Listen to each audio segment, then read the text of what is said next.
அஸ்ஸலாமு அலைக்கும் வரஹ்மத்துல்லாஹி வபரகாத்துஹு. தினமும் ஒரு ஹதீஸ்.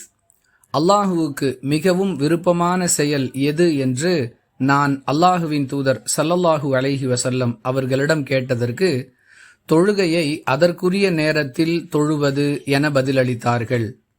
பிறகு எது என்று நான் கேட்டேன். பெற்றோர்களுக்கு நன்மை செய்வது என்று பதிலளித்தார்கள். பிறகு எது என்று நான் கேட்க, அல்லாஹுவின் பாதையில் அறப்போர் புரிவது என அல்லாஹுவின் தூதர் ஸல்லல்லாஹு அலைஹி வஸல்லம் அவர்கள் பதிலளித்தார்கள் என்று அப்துல்லாஹ் இப்னு மஸ்ஊத் ரலியல்லாஹு அன்ஹு அவர்கள் அறிவிக்கிறார்கள். நூல் புகாரி, ஹதீஸ் எண் 527.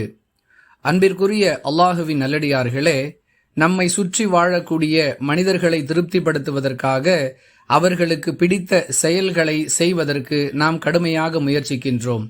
ஆனால் நம்மை படைத்து நம்முடைய தேவைகளையெல்லாம் நல்லவிதமாக நிறைவேற்றி கொண்டிருக்கக்கூடிய, இன்னும் மறுமையில் நம்மை விசாரித்து நமக்குரிய தீர்ப்பை வழங்கக்கூடிய சர்வ வல்லமை பொருந்திய அல்லாஹுவுக்கு விருப்பமான செயல்களை தேடி தேடி செய்ய வேண்டும் என்ற எண்ணம் எப்பொழுதாவது நமக்குள் வந்திருக்கிறதா என்பதை யோசித்து பார்க்க வேண்டும்.